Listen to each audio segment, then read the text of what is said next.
Evan walked through the cold spaceport alley at night, the wind cutting through his jacket as he headed home after a long shift. The lights above flickered weakly, and the street smelled of wet metal and old machines. He just wanted to reach his small room and rest, but something made him stop suddenly. A soft sound came from behind a stack of broken cargo crates, like a weak cry trying not to be heard. Evan turned his head slowly and stepped closer, worried that someone might be hurt. There he saw her, a tiny alien girl sitting in the shadows, shivering, her knees pulled to her chest. Her skin was pale blue, almost glowing under the dim light, and her long silver hair was wet from the cold air. She looked maybe 8 or 9 years old, with wide, scared eyes and an empty bowl in her hands. When she saw Evan, she didn't run, but her body tensed like she was ready to hide again. She whispered quietly, "Please, food, please," like she didn't want anyone else to hear her. Evan's heart tightened because he could see she was starving. But something about her was different from the usual orphans who roamed the spaceport. She held the bowl gently, like she was taught proper manners. She didn't reach for Evan's pocket or his bag. She only watched him with calm, polite eyes, even in her fear. Evan knelt slowly so he wouldn't scare her, and offered her the half sandwich he had saved for later. The girl looked at it with surprise, then with hesitation, like she was not used to taking things from strangers. When she finally took the food, she didn't attack it like a starving child should. She took small bites, neat and careful, keeping her hands close and clean. Evan watched her and felt something strange. Something about her didn't match an orphan's life. Before he could ask her anything, the girl suddenly looked behind him with fear. Her eyes widened, her small body pressed against the wall, and she whispered, "They're coming." Evan turned around, but the alley looked empty, only long shadows stretching across the metal floor. Still, she kept staring, trembling like she sensed danger he could not see. He asked softly, "Who is coming?" But she only shook her head and hugged her bowl tightly. Evan could tell she needed help, and he didn't want to leave her out here alone. He said gently, "Come with me. It's not safe here." The girl hesitated, then slowly reached out her small hand and placed it in his. Her touch was warm but shaking, like she was trying hard to be brave. Evan led her out of the alley and toward the streets filled with neon lights, but she kept looking around, checking rooftops, corners, shadows, anything that moved. It was like she expected someone to jump out and take her away. Every time a loud noise rang in the distance, she flinched and hid behind Evan's arm. He didn't understand, but he felt responsible now. When they reached Evan's small room above a repair shop, the girl stepped inside carefully. She looked around like everything was new to her, even the simple bed and old heater.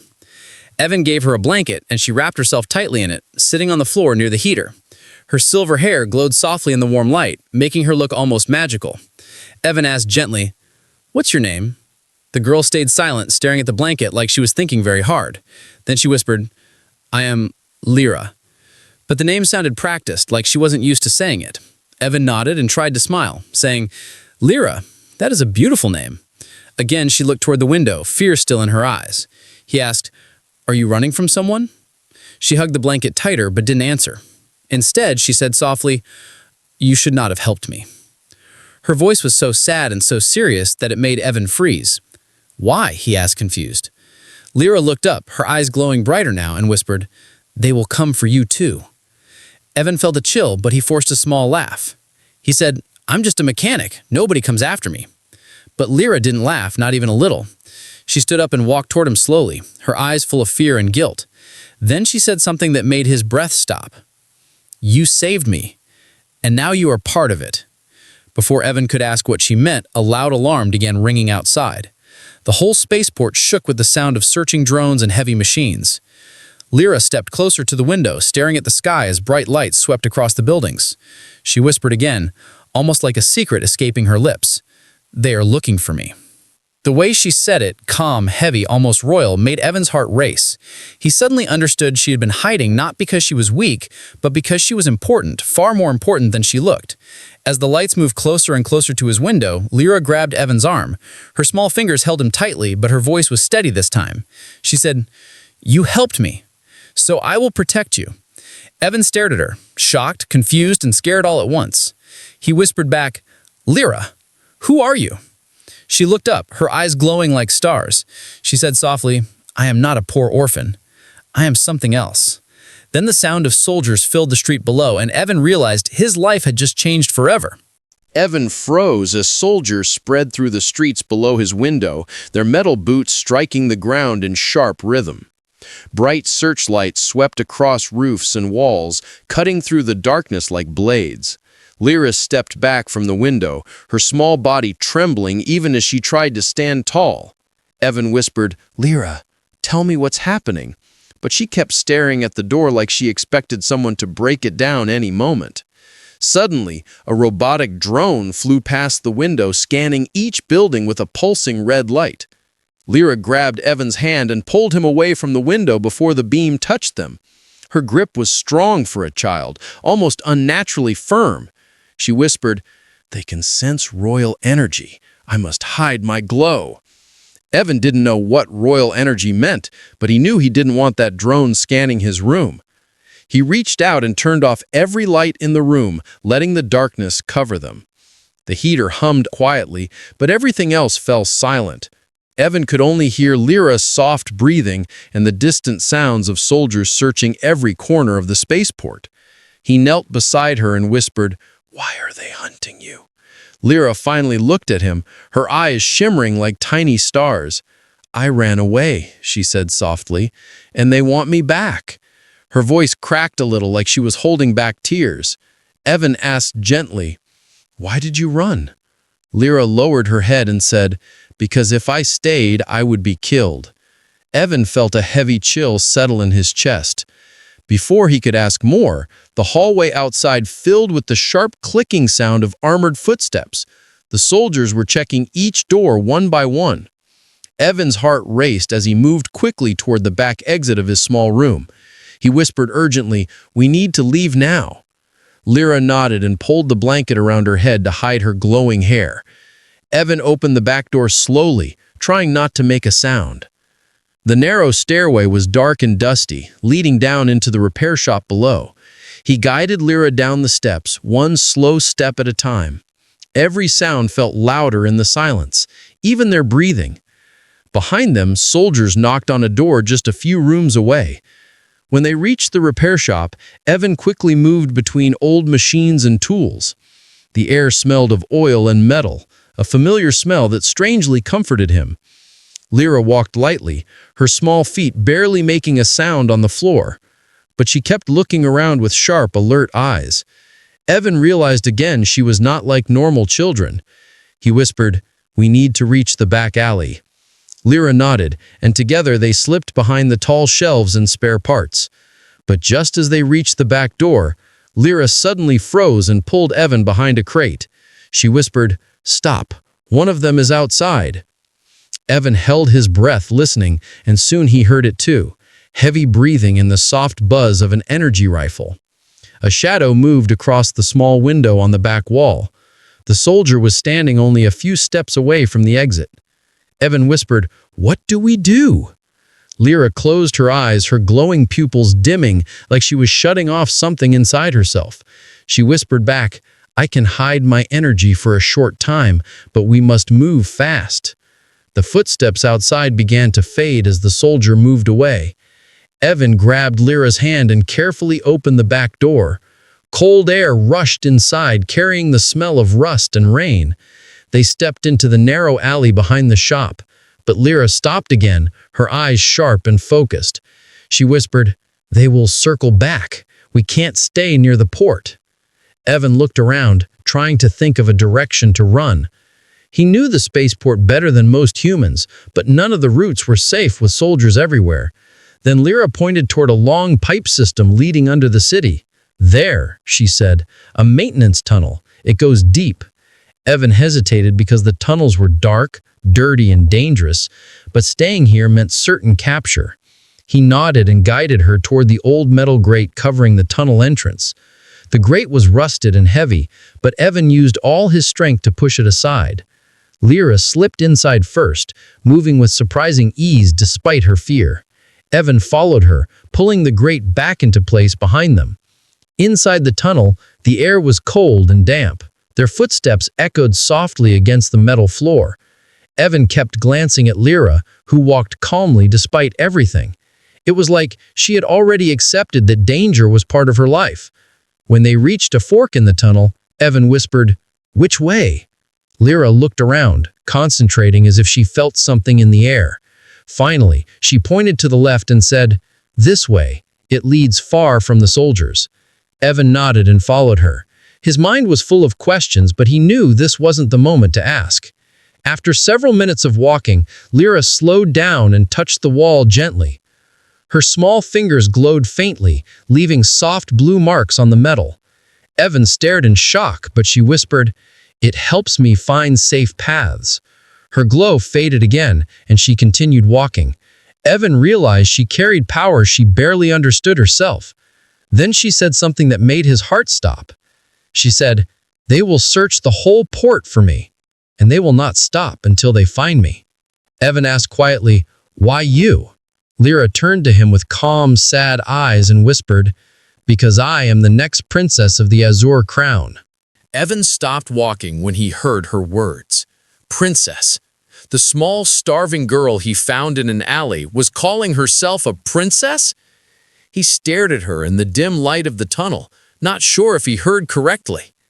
Lyra stood very still, her blanket wrapped tightly around her, her eyes glowing faintly in the darkness. Evan whispered, A princess? You?" Lyra nodded softly, her expression calm but full of sadness. "I did not want to say it because everyone who knows the truth becomes part of the danger." Evan felt a heavy fear rise inside him, but he forced himself to stay steady. "What danger?" he asked quietly. "Who wants to hurt you?" Lyra looked down at her small hands, the glow fading slowly. "People in my royal court," she whispered. "They want the throne, and they wanted me gone." Her voice trembled for the first time since he met her. "I escaped through a hidden passage in the palace, but they followed me across the port." Evan breathed in sharply, realizing how deep he was already involved. "So, the soldiers, they are hunting a missing princess." Lyra nodded. "Yes, but they are not only soldiers." Her voice turned cold. "Some are loyal to me, some are loyal to the ones who want me dead." Evan felt his chest tighten as he imagined powerful assassins wearing official armor. "No wonder you were terrified." Mira wiped her eyes quickly, as if she didn't want to look weak. "I did not want anyone hurt because of me," she whispered. "But you gave me food, and you didn't walk away." Evan swallowed hard, feeling a mix of fear and responsibility. "I couldn't leave a child in the cold, princess or not." Their footsteps echoed softly as they continued deeper into the tunnel. The walls grew tighter and the air colder. Water dripped from old pipes above them, filling the silence with slow tapping sounds. Evan kept glancing at Lyra, noticing how tired she looked. Her small body swayed a little, but she kept walking, determined to stay strong. After several minutes, they reached a wider chamber where old machines hummed softly. Lyra sank down beside one of the warm pipes, her legs trembling from exhaustion. Evan knelt beside her and asked gently, "How long have you been running?" She hugged her knees and whispered, "Since sunrise, I have not eaten before your food." Evan felt a painful twist in his chest.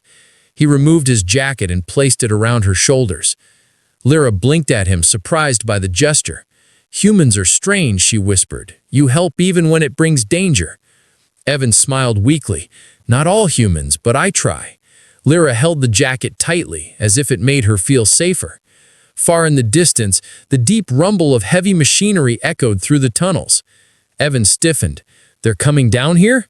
Lyra nodded slowly. "They will search everywhere. But if we move before they enter, we can reach the hidden door at the end of the tunnel." Evan raised an eyebrow. "Hidden door?" Lyra stood carefully, her legs shaking. "It was made long ago for royal messengers," she explained. "It leads outside the city boundaries, where soldiers feared to go." Evan didn't like the sound of that. "Why do they fear it?" Lyra looked up at him with honest eyes. "Because the forest beyond is full of old creatures, creatures that do not like soldiers, but like humans." Evan blinked. "They like humans?" Lyra nodded. "They respect humans. They say humans do not lie in the old forests." Before Evan could ask more, a loud metallic bang echoed through the tunnel. Evan grabbed Lyra's hand quickly. "That's too close," he whispered. "We need to move now." Lyra took a deep breath and tried to walk faster, but her steps grew weaker with each passing second. When they turned the next corner, Lyra stumbled and nearly fell. Evan caught her before she hit the ground. Her breathing was weak, her face pale, her glow flickering like a dying light. I used too much energy," she whispered. "I cannot hide my glow much longer." Evan lifted her in his arms without hesitation. "You saved me," he said. "Now let me save you." Lyra wrapped her arms around his neck, her voice small and tired. "I trust you," she whispered. "No one else, only you." Those words hit his heart like a heavy weight. She wasn't just depending on him, she was choosing him. Behind them, the sound of marching soldiers grew louder. Energy weapons hummed as they powered up. Evan turned toward the darkness ahead, running with Lyra held tightly against him. Her small voice gave him the direction. Left, then straight, then the door. His footsteps thundered in the tunnel, sweat rolling down his neck. He didn't know why he was risking his life for someone he met only hours ago. But something inside him told him he couldn't let her go. Not here. Not now. Not when she finally felt safe with him. And then Lyra whispered a final line that filled the tunnel with tension. Evan ran through the dark tunnel with Lyra in his arms, his breath sharp and fast. The tunnel lights flickered overhead, throwing moving shadows across the walls. Behind them, the echo of soldiers grew louder, their heavy boots striking like thunder in the metal passage.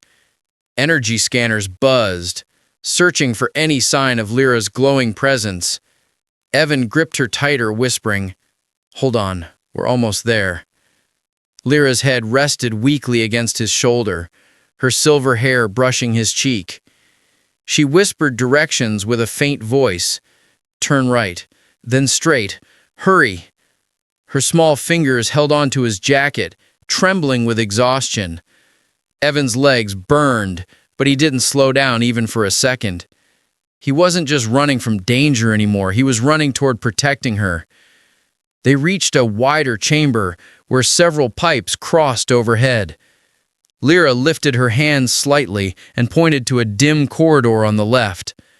Evan rushed toward it, but the sound of metallic footsteps suddenly filled the chamber behind them. He ducked behind an old machine just in time, holding Lyra close.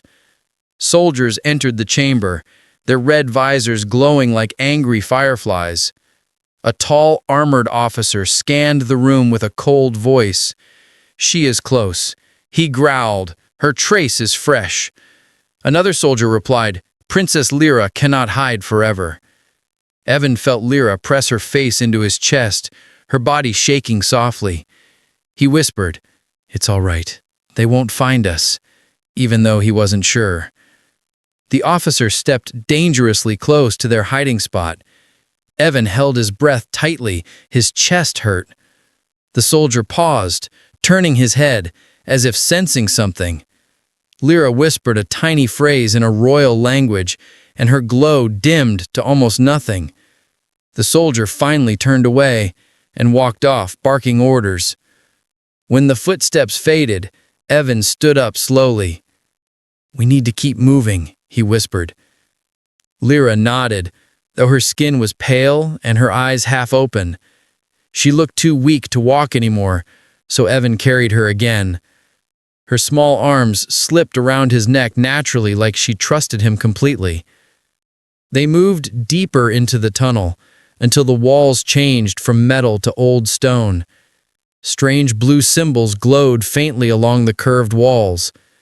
Evan frowned. "What is this place?" Lyra lifted her head weakly and whispered, "Ancient messenger path. Only royal blood can see the symbols." Evan shivered at the idea of walking through a place not meant for humans. As they walked, the tunnel grew warmer, almost like the stones remembered old fires. Lyra touched one of the symbols gently, and it glowed brighter. "The door is close, but I must open it, and I need strength." Evan knelt down and placed her gently on the ground. He pulled out a small energy bar from his pocket and offered it to her. Lyra looked at it with confusion. "Eat," Evan said softly. "You need energy." She took tiny bites, her glow returning slowly with every chew. Her silver eyes brightened a little, and her hands stopped shaking. Evan watched her with relief. surprised by how much he cared about her already. Suddenly, the tunnel behind them roared with angry voices. "They're inside the ancient section," a soldier shouted. "Find the princess, alive or dead," the officer growled. Lyra gasped and grabbed Evan's hand. "We must open the door now," she whispered urgently. She stood up, still weak, but determined. She placed her hands on a large stone wall covered in symbols. The symbols lit up one by one, responding to her presence. A deep rumble shook the floor as the wall slowly cracked open. Behind it stood a narrow stone stairway leading upward into darkness. Evan grabbed Lyra again, but just as they stepped onto the first stair, a blast of red light shot past their heads. A soldier had found them, firing his energy rifle. Evan turned sharply and shielded Lyra with his body. The soldier shouted, "Princess Lyra, stop! You belong to the crown!" Lyra's eyes flashed with anger. She raised her small hand, and a wave of soft blue energy pushed the soldier backward. He hit the wall hard, dropping his rifle. The glow in Lyra's eyes flickered and dimmed again, the energy draining her. She whispered, "I cannot fight more. We must go." Evan nodded and hurried up the stone steps. The wall behind them began closing automatically, sealing the passage. As the stone door shut completely, the sound of the soldiers' shouts disappeared behind the rock. They were finally away from the immediate danger, but now they were entering the deepest, oldest part of the forest boundary. Evan asked quietly, "Where does this lead?"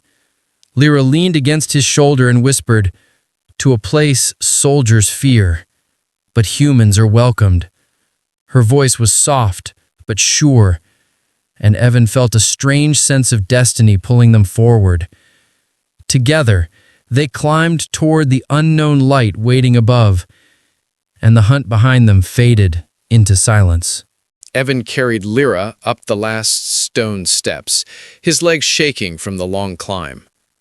A soft blue light glowed at the top of the stairway, warm and gentle, unlike the harsh lights of the soldiers behind them. When they finally reached the exit, the tunnel opened into a wide forest filled with giant glowing trees. The leaves shimmered like tiny stars floating in the night, and the air felt clean and peaceful. Evan had never seen anything so beautiful in his life. Lyra breathed slowly, her strength returning as she looked around. "This is the sacred forest," she whispered. "The soldiers cannot enter here." Evan gently set her down, and she stood with weak but steady steps. Her silver hair glowed softly in the forest light, making her look truly royal for the first time. He asked quietly, "Are we safe now?" Lyra nodded, though her eyes still showed worry. "They will wait outside the boundary, but they cannot pass the ancient rules." Evan exhaled deeply, finally feeling his body relax after the long chase. But then he realized something. He asked, "How do we get out of here?" Lyra smiled softly, the first real smile he had seen from her. "We do not walk out," she whispered. "Someone comes for us." Before Evan could ask who, the ground trembled lightly under their feet. The glowing trees shifted, revealing a hidden clearing ahead. A large silver ship slowly rose from beneath the forest floor, silent and elegant. Its surface shone with ancient royal symbols, and blue energy flowed around its edges like flowing water. Evan froze in awe as the ship opened a ramp. Figures stepped out, 4 royal guardians in silver armor, their faces hidden behind glowing blue visors. The moment they saw Lyra, they dropped to one knee, bowing deeply. Their voices echoed in unison. "Princess Lyra, we failed to protect you. Forgive us." Lyra stepped forward, her small body suddenly filled with royal presence. She lifted her head and spoke with calm authority. "You did not fail," she said softly. "I am alive because of him." She pointed to Evan, who stood confused, tired, and unsure of what to do. All 4 guardians turned their glowing eyes toward him. One of them removed his helmet, revealing a proud, stern alien face. He bowed his head and said, "Honored human, thank you for saving our future queen." Evan blinked, unable to speak for a moment. He never imagined being treated like this, not even in dreams. Lyra walked back to Evan and took his hand gently. "You showed me kindness when everyone else only wanted to use me," she whispered. "You protected me without knowing who I was." Her voice trembled with emotion. "And because of that, I choose you." Evan stared at her, confused. "Choose me for what?" Lyra stepped closer, her glowing eyes meeting his. "A princess must have a protector. Someone loyal, someone brave, someone who sees her as a person, not a throne." She squeezed his hand softly. "I choose you as my savior, my guardian, my friend." Her words carried a deep meaning, more powerful than a title. Evan felt something warm grow inside his chest. He had lived a simple life, unnoticed and alone. And now a princess, a real one, was holding his hand and calling him her chosen protector. He nodded slowly. "If you want me by your side, I'll stay." Lyra smiled again, brighter this time. The royal guardians lifted their weapons and saluted him with respect. "Welcome to the Azure Crown," one of them said. Evan stepped onto the silver ramp with Lyra beside him. As they entered the ship, the forest glowed brightly, as if blessing their path. The ramp closed gently behind them. The ship rose into the sky, leaving the dark tunnels, the soldiers, and the danger far below. Lyra leaned against Evan as the stars filled the windows. She whispered, "I am not lonely anymore, because you came." Evan placed a gentle hand on her shoulder. "And I'm not alone anymore either," he said softly. The ship vanished into the starry sky, carrying a princess who once hid in an alley, and a human who chose kindness and changed both their destinies forever.